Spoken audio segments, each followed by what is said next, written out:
I think I'm live on YouTube. The sound should be good and you should all be able to see my screen. I'm just going to give it a second here to check if everything's working. And then we can get into it. So today, what do I want to share with you all? I have some tickers that I have either played in the past, that I'm either looking to play for the first time, or that I'm looking to play again, right? So we're going to take a look at Google. We're going to take a look at Amazon. We're going to take a look at Kellogg, NEO, and then potentially also the Dixie and Bitcoin to round it up here. So first things first, you all know that I like Google. It's obviously a blue chip stock, classic blue chip stock.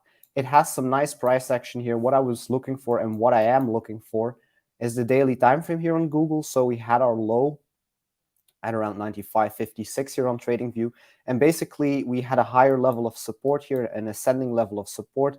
Yes, we swept the lows here, but ultimately, I think we can draw the trend line like this. We had a flat level of resistance at around 101.65. So this is just an ascending triangle. It is a bottoming out pattern. It is a bullish pattern. So right now, it looks like pre-market, we're trading at around 101.8. That is just slightly above this flat resistance that I'm talking about at 101.65. So what I have in terms of alerts is like I'm not scared to long this here above 101.65. So I would say the safer thing is to long it above 101.65. Stop loss for me is at around 97.63, because if we're really bullish here, this pattern, we shouldn't come really back to 97.63. At that point, if we do come back there, I'm going to be looking to hedge short on other things. But Google looks good because you're trading to a technical target here, a measured move from this initial low that we had to that flat resistance. That's your measured move. Once you're breaking out of that triangle to the upside, that is, you're basically trading to a target of about 108 here. So that would kind of make sense also looking at one more simple trend line from this low to this higher low that we've had. I remember this was an ascending triangle in and of itself for Google. We faked out here to the top side. I know we had an entry here, breakout trade, stop loss break even. We get out here.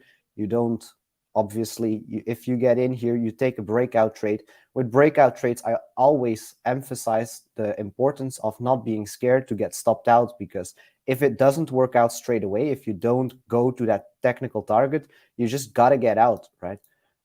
This was a huge dump, but this is a new ascending triangle. So I think that we also have had this previous support line, which I'm going to make blue here so you can see what I'm talking about. This support line, we broke it and we've never retested it.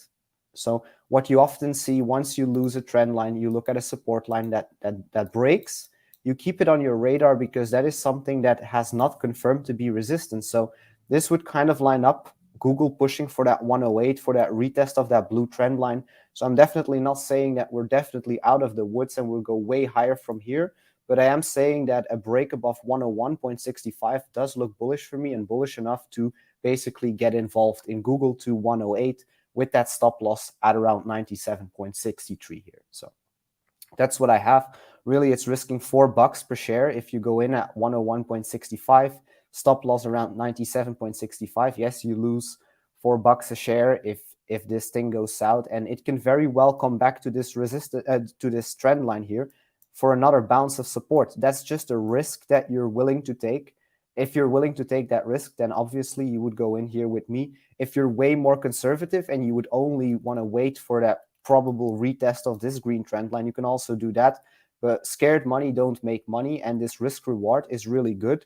Once we get back above this blue trend line here for Google, and we can get back above 108, then it's going to be looking very, very good. And I've seen setups like this time and time again on MicroStrategy. Really, people here, they become very, very bearish, but ultimately this is just a little bit of a reaccumulation phase potentially in this ascending triangle below the previous range that we had. So we had these previous lows at 101.88 for Google, and we've lost that range, and now this could very well be a reaccumulation event before we ultimately, one, get back in the range, two, retest 108, and then ultimately shoot for these highs at 117 again, and then ultimately more so in the future retesting the previous breakdown of this resistance at around 124.61. So that's what I have for Google. I'm pretty bullish. I don't think that you can do much wrong with getting in here above 101.65. So if pre-market you see that we open below 101.65, I'm not going to long it below it, right? You can look for the bounce of this trend line, but I would want to see above 101.65. That's what I have for Google.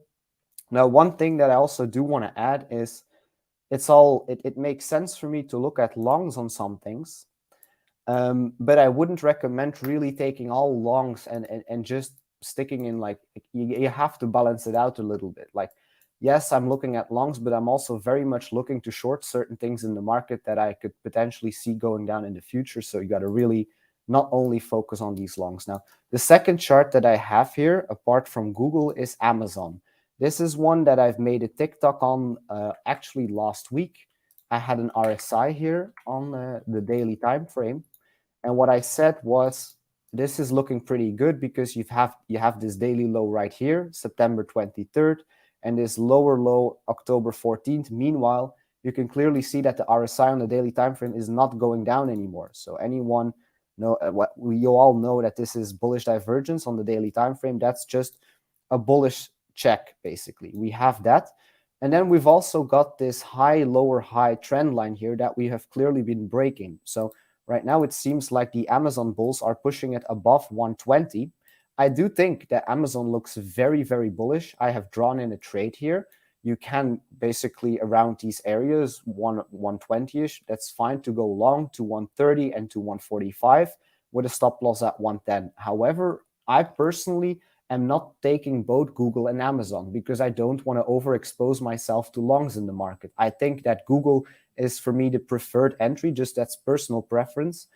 Because I also think that Amazon here, potentially what I'm looking for is actually a break and retest of this trend line here. So we have this high, lower high, we broke that trend line. We're right now at 120, but often also what you will see is a little bit of a pullback to that trend line, retesting that previous resistance into support, and actually that would be your ideal entry for Amazon. So what I'm saying is that Google is something that I'm willing to take potentially here today above the level that I've mentioned. And Amazon is something that I'm looking more so for a pullback to maybe the 117 area here. So Amazon, if we can get a little retrace from 120 to 117, I can see us retesting this trend line into support and then ultimately going higher. So Amazon very much following the SPY. We can quickly like compare this to the SPY. Really, it's the same thing. You see that on the daily time frame, you have this high, lower high structure. We're breaking it. Also for the SPY, they're taking it way up there. So I'm not going to chase all the green candles here. I'm just going to stick to Google here short term. And I'm looking for the SPY and for Amazon for potentially that retest of that trend line that we broke. Because once you break a trend line, you really always want to keep it on your radar because the retest is really where the money is at and not necessarily at chasing the green candles here right off the gate.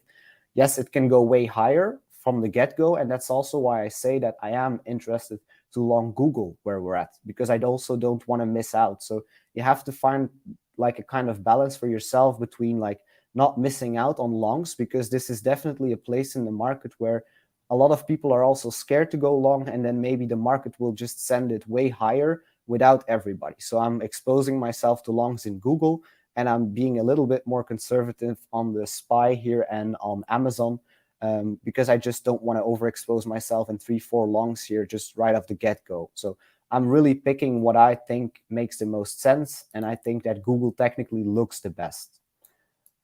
Next chart that I have here is Kellogg, right? This is one that I've actually alerted last week. I said a long above $74 will look very good to basically retest this previous swing high here. Initially, we came up to that level and we rejected below it, and then we wicked above it and actually just retraced to $72. I personally got out there. That was also where I set the stop loss. So if you got in here at 74.09 right off the get-go, that is very unfortunate. That happens. However, I am not just abandoning this chart. It's not because something doesn't work out right off the get-go that I've just like throw this chart into the bin, because I have been spending a lot of like time and work on this. So I want to basically, what I'm saying is that once you really get above that $74 level, that is still very much looking good for a long. It's not because we have failed right here, that is still something that is very much on my radar. However, what I'm also looking to do is potentially look for a short here on Kellogg. Why? Because we're trading in this range here. We have a range high, a range low, broke out, came back in the range, retested the range low, range high, range low. You basically get the gist. So we're basically in this range with a range low much lower at this 69.86 level. So this is something that I would potentially be looking to short if we can see a little bit more of a, maybe we can get a lower high here around $73, 73.4. And then this is something that I want to balance my own trading plan out with, because I'm looking for longs on Google, and then I might get in Amazon this week at 117. Then I want to balance that out with also looking at some shorting opportunities. So for Kellogg here, shorting around $73 with a stop loss above 74.10, I would say, above this high, and then a take profit here at the range low would make a lot of sense, just not to be stuck in only longing mindset. However, if we do break above $74 for Kellogg, I'm simply going to play my own alert again, and I'm going to re-long it above 74 with a stop loss at 72 again, because this resistance is getting retested and retested, and is becoming weaker every time it's basically being retested here. So above 74, I still stick with my own alert to these higher levels. Where will that take us to the upside? Well, using the fib retracement, this is my favorite tool. I would say this is going to take us to $77, 79 and 82, like I also shared last week. I think this above 74, it's above the 61.8% retracement to this high, still looks very good. Anything below that, as I said, around $73, I'm looking for a short to this area, to this range low at $70. So you can do with that information what you want. If you can short stocks, obviously go ahead. If you want to apply any of the TA that I share to options, do so at your own risk, of course. I don't personally trade options. I stick to leverage trading crypto and just trading shares on stocks for fun. So that's what I have for Google, Amazon, Kellogg. Maybe one more thing that I really want to share here with you all today, because I see some comments about NEO, like, oh my God, what is happening to NEO? Chinese markets are going down, panic, panic, panic. Like, it's very important right now, I think, to just zoom out. And this is definitely something that I have shared at the beginning of September. This is the monthly time frame for NEO. Like, it's still okay, people. This was an immense, just a crazy move to the upside, something that is basically unseen. Like, this has to be balanced out by a certain degree of pain. Like, if I just clear my chart here, I'll just show you, like, this is the area that I've been looking for NEO for a very long time. Almost 2 months right now, is the body of this green monthly candle that we had in February 2019. That's basically the only thing that I can find here on the chart on the monthly time frame that is a very, very strong monthly area of demand right now. So one thing that I shared a couple of months ago, like weeks ago, was this scenario, a retracement to that area. And that was when we were trading at $17. I was pointing to sub $10 here. Now, I have been laddering in for this at $14, $12 now. Pre-market, we're at $10.15. People are thinking right here, oh my God, what is happening? NEO at $10 is so horrible. Well, I'm just looking to trade my plan personally. None of this is financial advice, but the way that I did it and shared it is like, at $14, you go in a certain amount. At $12, you double that. At $10, you double that. And at $8, I double that. And I do that because I firmly believe that it's not game over here for NEO. For one, I think that we're simply retracing here. Actually, I have to take it from this high to that low. So we're just simply retracing to the 61.8% retracement at around $8, which is also the final place where I'm going to buy NEO. If it really drops below that, I'm just going to back hold. Like, honestly, I believe, and also it's just, of course, you get invested in something like this with money that you are able to invest in it, meaning that you don't need for anything else right now. So I play the same scenario. I stick to my plan, the retracement to this monthly area of support here before ultimately going higher. I would stay very calm for NEO. Don't become too trapped in China, but I really don't focus on the news really, or what is happening. I really just know that looking at this chart, it's very, very likely that you will retrace for NEO in the future to 16.5 into the area between 16.5 and 21.7, because that's just a huge monthly supply that is being built up here. So people get very bearish here. This is where I personally am not exiting here, NEO. I am doubling down on NEO because I believe in this. I believe that this is not necessarily the end. And I also believe that opportunity never feels like opportunity. So for NEO, just sticking to the plan there. So that's what I have for Google, Amazon, Kellogg, NEO. I think we've gone over quite a lot here on YouTube. So I'm going to just quit it here on YouTube and stick around in the Discord for a longer time and talk about some other charts. So that's what I have. See you next week.